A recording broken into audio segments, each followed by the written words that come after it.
Hi everyone, it's QuickyBaby and welcome back to World of Tanks, and today we've got the pleasure of watching the 3 highest fragged games in World of Tanks in the whole of 2025. So sit back, relax, you've got 3 absolute spectacles to look at, and have a guess about how many frags you think that the 3 heroes of today's video are going to pick up. So firstly, we have Yasik playing in the Contradictious. This is a tier 8 British premium heavy tank that is an absolute brute and fantastic for being able to pick up kills because it has the choice of how many barrels it wants to fire. It can either fire a single barrel with 360 alpha damage or unload both at the same time for 720. And when you need to secure kills, any vehicle that can have a variety of alpha damages is pretty much the best thing that you could possibly have. It's kind of like the ultimate autoloader within that regard. Now, of course, you could go and play yourself something that has a really big magazine like a Samur SM and be able to really dish it out. But 720 instantly or 360 instantly to your opponents really makes this the king of kill secures. I think this is an absolute fabulous vehicle. I thoroughly enjoy it. All the British doubles, I think, were pretty well done for like a new class of tanks going inside the game, as how they mixed up the kind of feeling of the double barrels compared to the Soviets.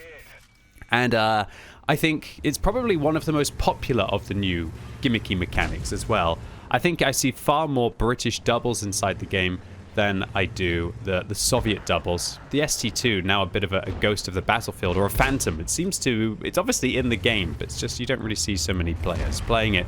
Maybe that'll change when they add in the tier 11. I'm sure that Wargaming are thinking about how to improve a lot of their tech trees in that way.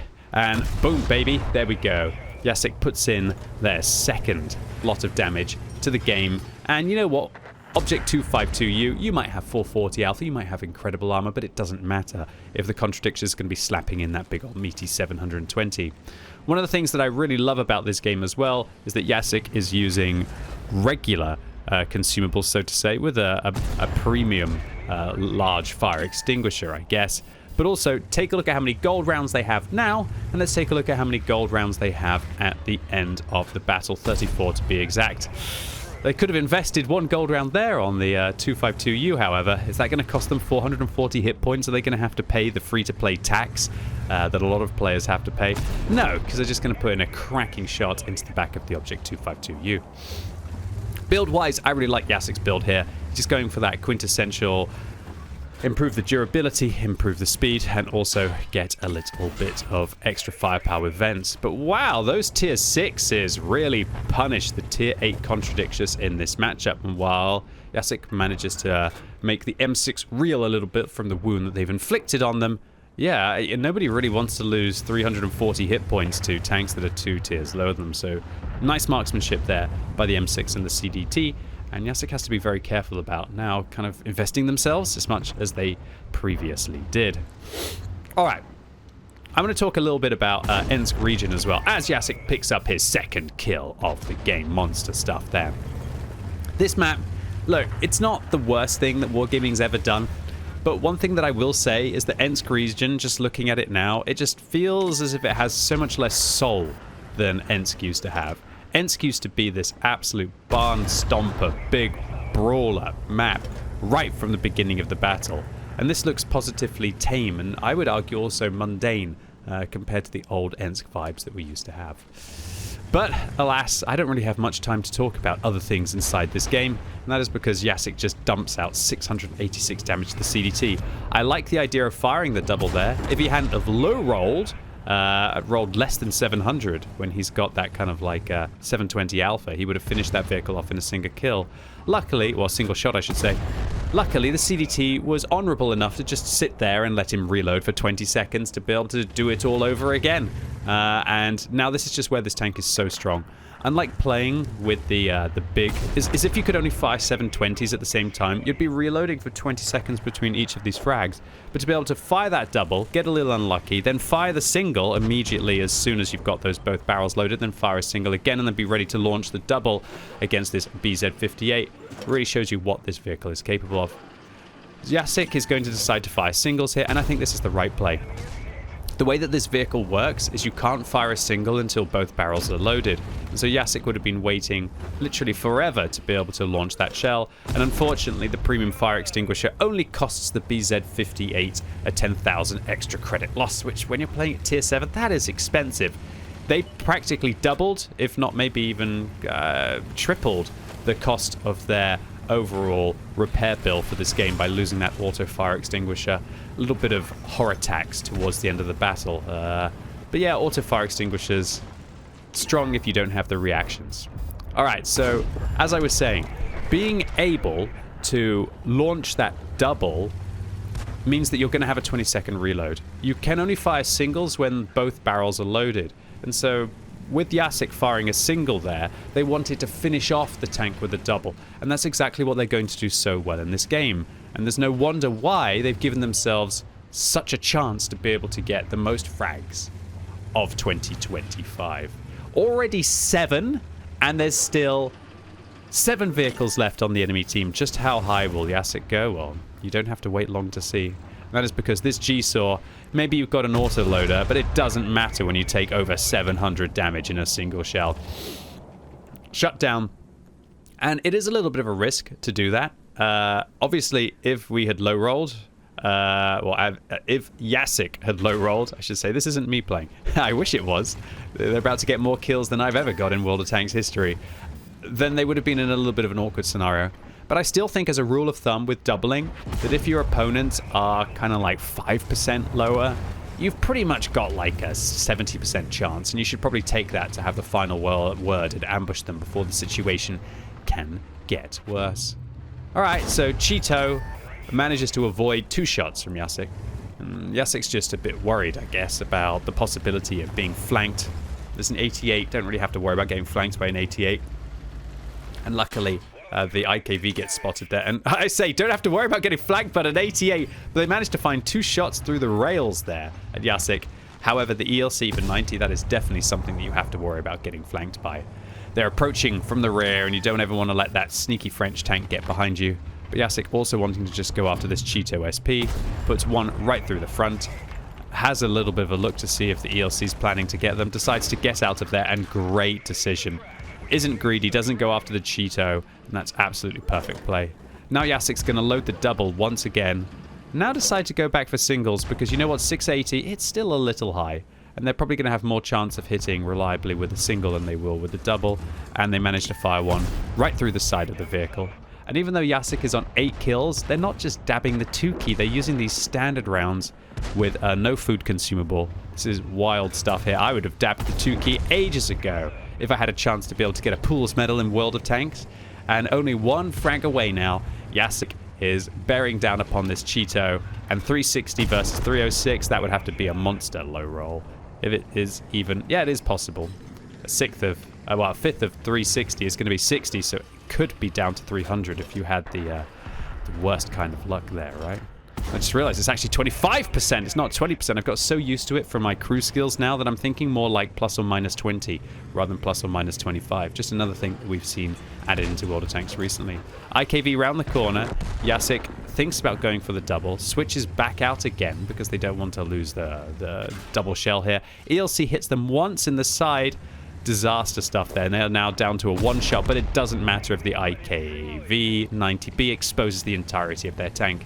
And just like that, Yasik just controlling this entire game.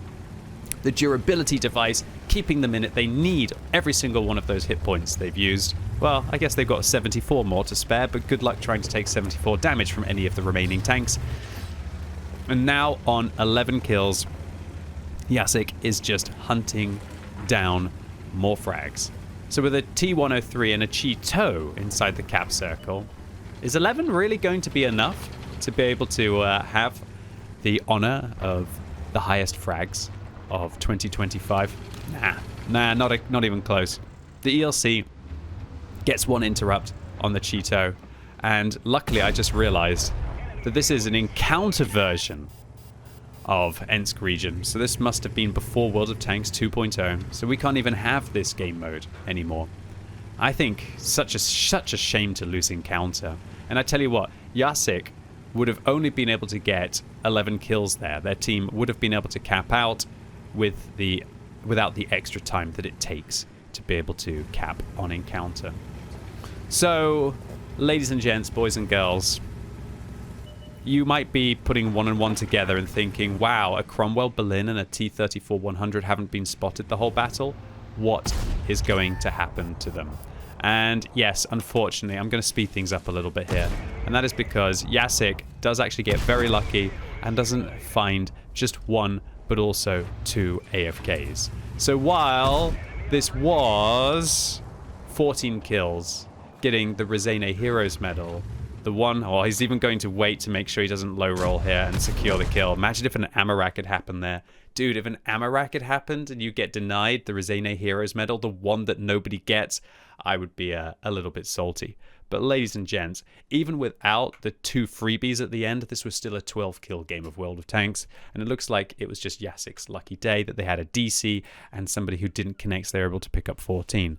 But that's not the only that's not the only game I'm going to be showing today. Is this one, whether you would really call this a legitimate way to have the highest frags of 2025 is debatable. Nevertheless, considering that Yasik didn't fire a single gold round in this game, and they were using regular equipment and no food consumable, and they did over 8,000 damage of World of Tanks, I still wanted to include this video, especially for all of the free-to-play players out there. So next up, we've got the pleasure of watching K-Song2 playing in their Bourrasque. And while in the previous game, you got to see our hero, Yasik, not using a premium consumable or fancy equipment or just spamming gold, yeah, K-Songo is playing in a different kind of way, but it is a Bourrasque, and honestly, if you penetrate most of your or all of your gold rounds, you do make incredibly healthy profit when you are playing your premium tanks. So, K-Songo, if you're confused, saying, oh, but QB, look, he doesn't have any of his 2 key, that's because K-Songo has decided to rebind their premium key to their 1 key, which is actually possible inside the garage. And so, no, don't worry, I don't need my glasses that much when I'm just commentating on games. This is indeed a full loadout, an absolute sweaty loadout, with the only way that it could be improved would be by using a bond aiming device instead of the bounty aiming device. So, K-Songo is once again in a nice matchup here. Who would have thought the games that you get the most frags in World of Tanks would be games that you're inside nice matchups? And now that Wargaming are not prioritizing +2, -2 as much, maybe that means that we're going to see less of these big frag games. So exactly how many K-Songo is going to pick up? Well, we know it's got to be at least 14, right? Otherwise, why would I be including this this game? So sit back, relax once again, and prepare for a masterclass in kill securing and sneaky, dirty Bourrasque behavior. So I really like this build on the Bourrasque. We've got nearly enough view range with the bond vents and the premium consumable coming in there. It's just debatable about whether you would want to use the aiming device on this vehicle or whether you would want to use something that improves the bloom after firing. It's different builds for different purposes. With the aiming device in here, the relatively poor accuracy of the Bourrasque of its .42 is going to be massively improved. It means that you're going to be able to do more sneaking, to be able to get some better sniping in there. The only problem with this build is that the bloom after firing of the vehicle isn't going to be nearly so good if you were to try and focus on maybe like stabilizer greasing, or you were to focus on the rotation device. And also, I don't know about you or you Bourrasque drivers out there, but I find how cumbersome this vehicle is, and the lack of the agility from turning left and right to be one of the downsides of the vehicle. I feel like it's a tank that I always want to just be a little bit more nimble in, to try and really match how sneaky the vehicle feels. And we can see that the gun just not able to be fully not able to be fully aimed in between those 2 shells. Because what's special about this vehicle is that 2-second intra-clip reload. And when I personally 3-marked my Bourrasque, I found that reducing that bloom with a rotation device and vert stabs, double stacking, was absolutely disgusting on this vehicle.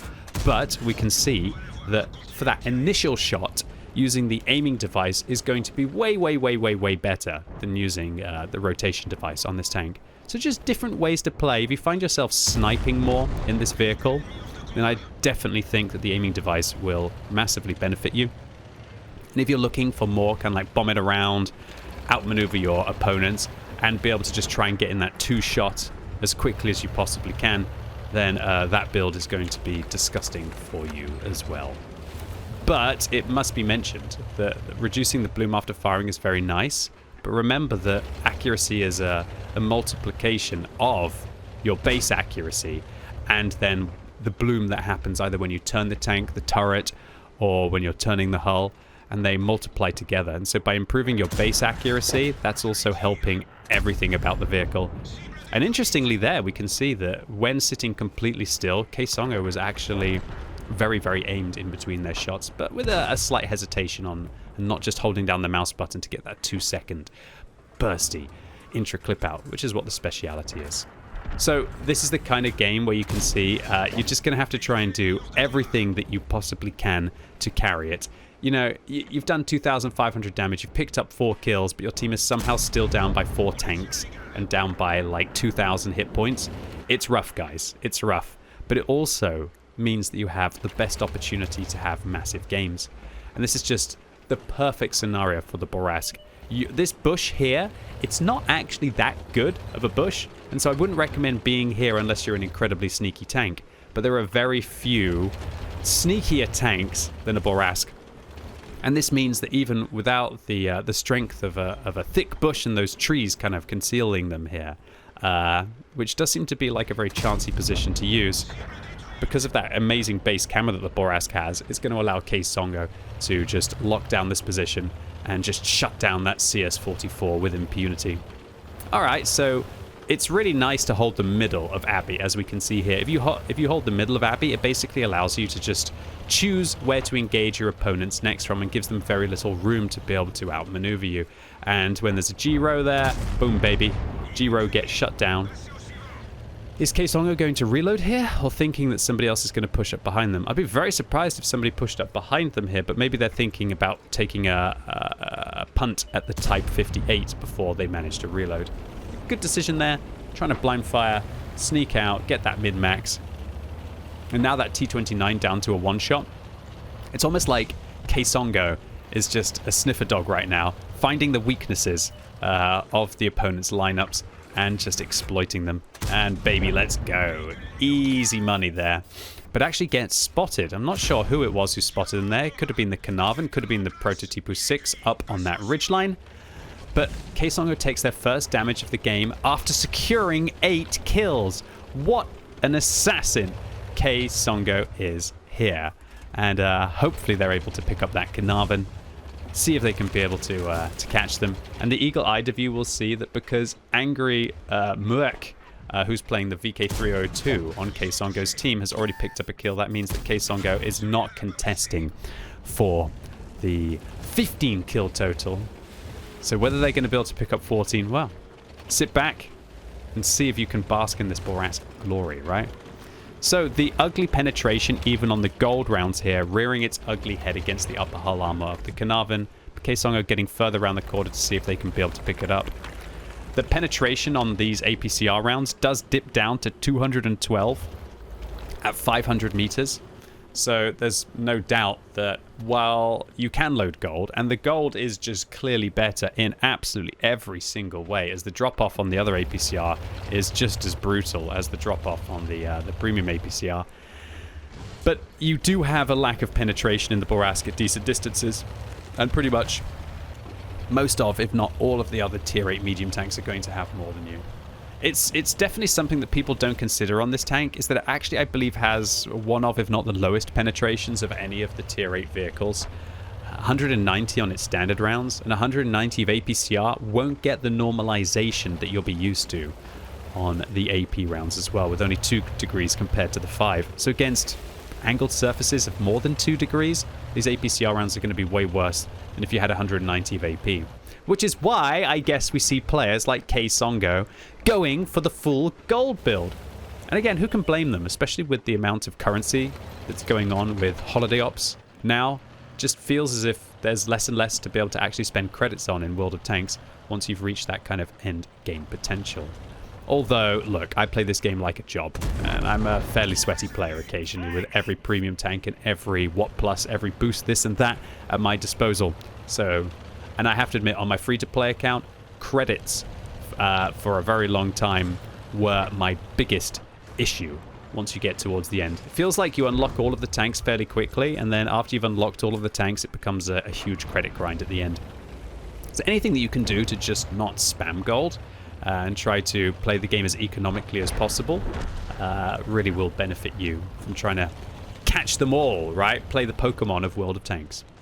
Alright, with that said and done, Songo going in for an assassination on the Prototypu, manages to catch them right through there, and then tries to have a bit of a cheeky go at the SU-8 on the enemy team. But they got to watch out that unlike the previous battle, where it was an encounter, this is a regular game, and the bases cap out a hell of a lot faster. On 10 kills now, a Pulse medal has been unlocked, and now they're going to be gunning for the one that everybody wants. Or the one that nobody gets, I should say. Can't mix up my Colobanos medal and my Rosena Heroes medal.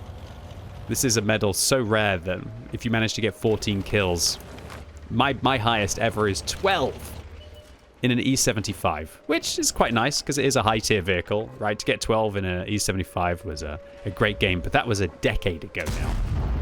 I've had a bunch of 11s since then, but I think only one 12 in my 120,000 games or so, or 140,000 games played of World of Tanks. So if that doesn't highlight to you just how rare getting these huge kill games are, especially considering they're not at the low tier, playing those tier 2 or tier 3 tanks, which is probably a lot harder to do now. I've played a bunch of tier 2 while playing the pole tanks recently, and the amount of games that you play where there's only 9 players on each side, is it even possible to be able to get those big kill games, at least down at tier 1 and tier 2? Maybe at hyper prime time. I've been playing at prime time during my poll tanks. That's when people are watching, when people are voting to pick the tanks they want me to play on my Twitch stream. But again, I think tier 3 and tier 4, it is possible to be able to still get big games, at least on the EU server, for now. Alright, so 4 minutes left on this game. Songo's now going to go in and try and find the T-103, who's actually changed flanks. They've got 380 hit points, so Songo's going to have to hit 2 shots here. And boom, baby. The T-803 doesn't manage to find them. And so, didn't expect that. Songo actually takes a big hit from the RT. And another hit from the Super Hellcat. Disastrous stuff here. Who is Songo going to go for? Well, the Super Hellcat's got 800 hit points, so unless they intuition switch to be able to go for an HE shell, they're going to be in a bit of a pickle here. Are they going to fire one more? They do, but they don't actually manage to hit the Super Hellcat in the hull, only in the tracks. And now, is this going to be a little bit of a heartbreak at the end of the game? Are we going to see our hero shut down by the pesky Super Hellcat? Again, interestingly enough, Songo is not going to go for the HE rounds here, but I can imagine a player of Songo's caliber who has managed to 3-mark the Bourrasque will be wanting to do one thing and one thing only right now: secure that 14th kill and take down the rarest of medals inside the game. Again, the medal that nobody gets, the Rosena Heroes medal. Hopefully they can be able to pick up that 14th kill here. They can take one shot from the Super Hellcat. Boom, baby. And the second one in as well. And that has to be a good feeling, boys and girls. 14 kills with actually quite a surprisingly low damage total this time of 5,600.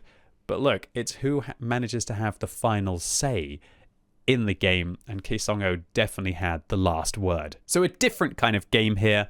Full gold, full sweaty equipment, but nonetheless an absolute incredible result. This game down to the wire, 132 hit points remaining amongst 3 players on Songo's team.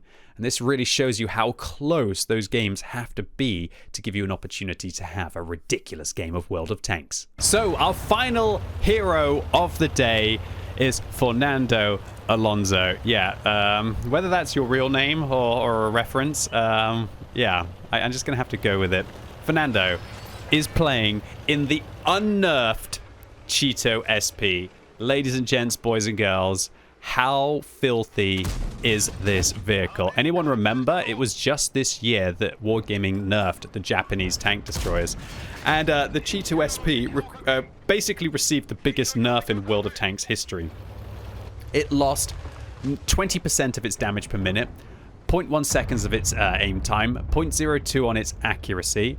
It also got bloom after firing nerf. It lost 10 kilometers an hour forwards, 3 kilometers an hour backwards, and it lost also 35 millimeters of its frontal hull armor, and they shaved off 1,000 of its hit points and 20 meters of its view range. Basically, the Chi-To SP that you're seeing now no longer exists inside World of Tanks. So if you see this game and think, wow, that looks like my kind of tank, I'm going to go and jump in and play that one, just don't. Just don't. The Chi-To SP now, it's not the worst tank you'll ever play. Wargaming did a good job of balancing it, but it does not exist in this form in World of Tanks anymore. This was the be-all, end-all of Tier 7 assault tank destroyers that would just basically laugh its way through its opponents. And in a matchup like this, it was almost tantamount to cheating, but legally cheating inside World of Tanks. So Fernando picks up their second kill of the game. This is a good old classic Ensk. What a way. We start Ensk on Ensk region, and then we get to finish Ensk in real Ensk fashion with the Chi-To SP here. And this is the final replay of the video. So we're going to find out, is the title for highest frags of 2025 going to be a tie, or is it going to be a 15 kill haul? Well, so far so good. No one on Fernando's team has managed to pick up a frag, and they managed to shut down the Tier 7 heavy tank on the enemy team in the 45 TP. And man, to think this is a tank destroyer... Oh, whiff there. To think this is a tank destroyer that can just basically brawl with heavy tanks, or at least, let me... QuickyBabs once again. To think this is a tank destroyer that used to be able to brawl with heavy tanks, man, this thing was mental. Let me tell you a little bit of a story about this vehicle. I wanted to 3-mark this vehicle, and so what I did is I got the combines up to not even my second mark of excellence, and then I waited for the nerf, and then I played one game, and I went from like 64% marks of excellence up to over 95% marks of excellence. So I skipped my second mark on this tank. Literally, that's possible. And I was hoping that it was going to give me my second mark and my third mark at the same time on the post game, but it didn't. It just only showed the third. QQQ, I know, first world problems. But I thought there was an opportunity to go from 1 mark to 3 marks in a single game. And I did it, but yeah, no fanfare. Just disappointment. Anyway, let's focus on what Fernando is up to here, and that is just getting absolutely overwhelmed by tanks. Fernando going to brawl with this 46. They're going to go and kill the autoloader here. But, yeah, it's probably the right play considering the lower plate on this tank. Still not the best. But Fernando now has to struggle with losing a lot of hit points to an AC-46.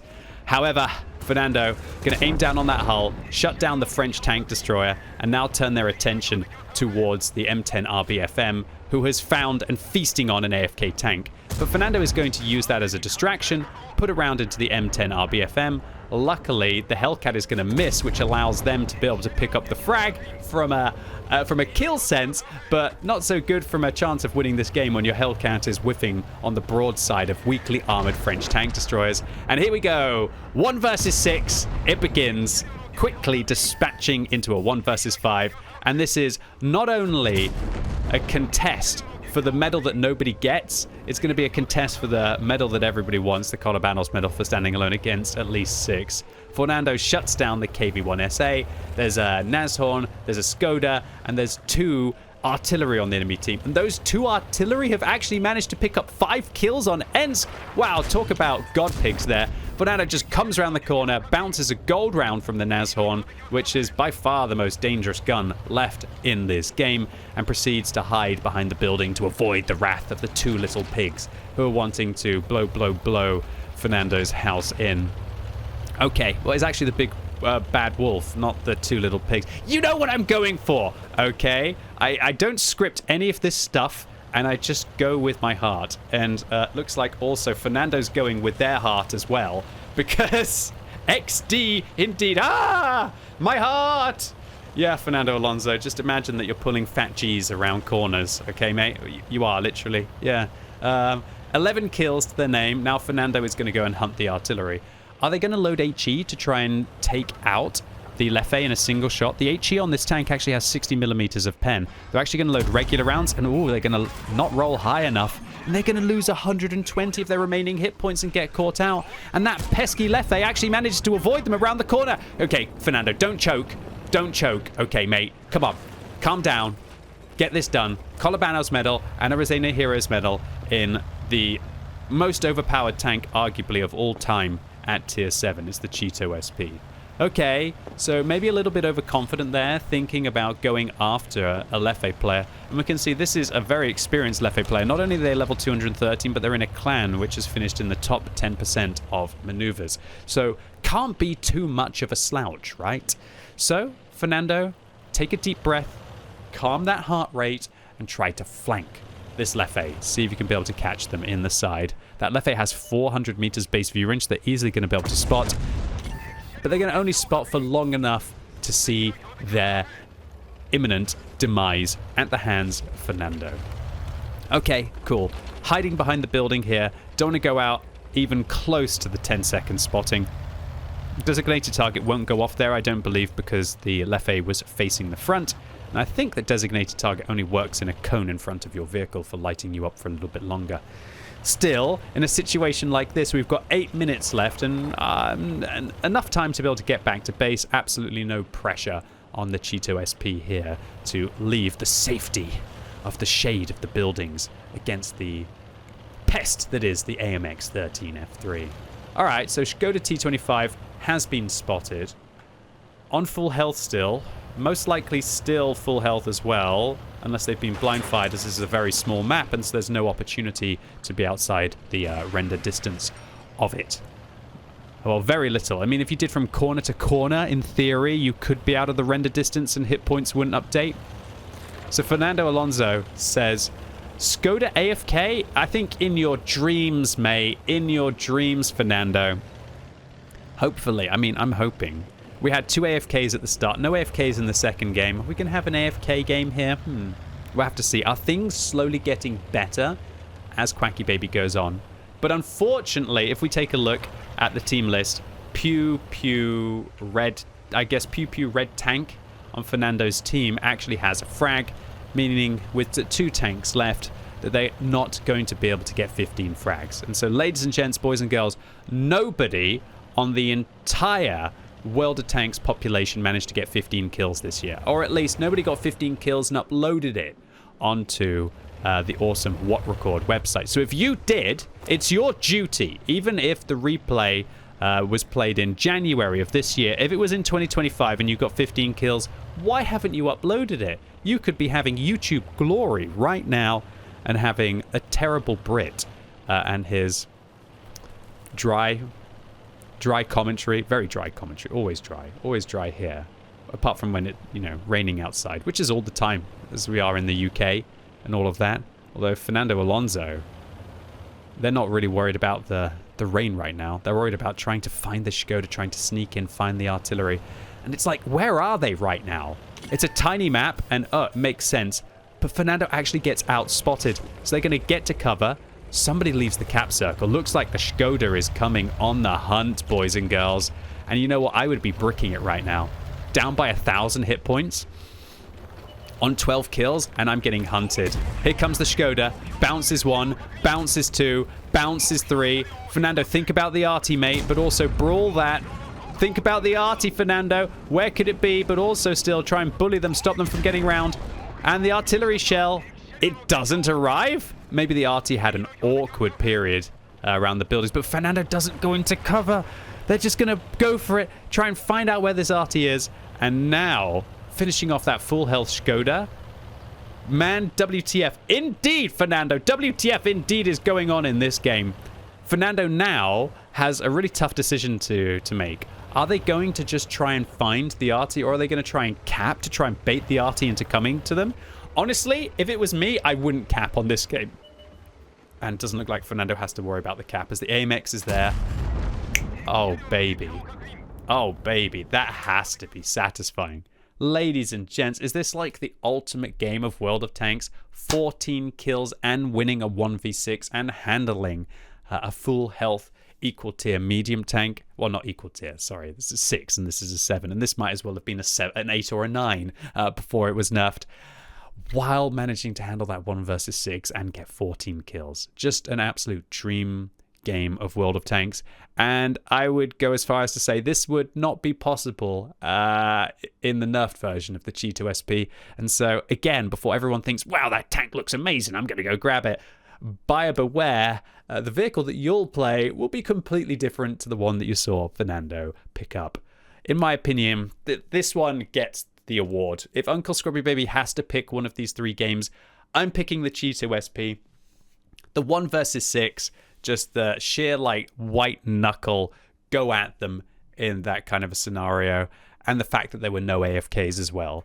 If the Contradictious hadn't been against 2 AFKs, I would have probably picked that one. But Kongo's game was also amazing as well. But I felt like it was just a little too easy in the Bourrasque, whereas we got to see some real struggles in the Contradictious and the Chi-To SP. So there you have it. Yasik getting the medal that nobody gets, the Rezene Heroes medal, in addition to that high caliber for the 8,000 damage and a steel wall, and makes 162,000 credits profit as they weren't firing any premium rounds. Kongo, again, the medal that nobody gets, the Rezene Heroes medal, as well as, in addition, 87,000 credits profit, even though they spent 120,000 on gold rounds that game. And then FernandoAlonso, a plethora of medals. The Colabanos medal for standing alone against at least 5, in this case 6. A Pascucci, a Nadin's medal, the high caliber, the steel wall, the Top Gun, and the Rezene Heroes medal. And they still managed to break even after firing out some gold rounds in that game with 6,300 damage, 2,300 base.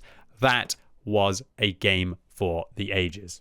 So, ladies and gents, boys and girls, that was 3 epic games by 3 epic players to make you feel very insecure about your greatest game of World of Tanks this year, and make one content creator feel very insecure about the fact that he's only ever managed to get 12 kills in 140,000 games.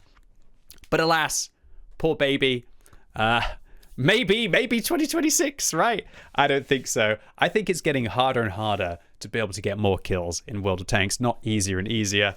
And I don't think that's just because I'm getting older. I think just the way that the games flow, the way that they're faster, it's making it trickier, at least in my opinion. But what we've seen today is that there are vehicles that are more likely to get a lot of kills than others. Firstly, British doubles.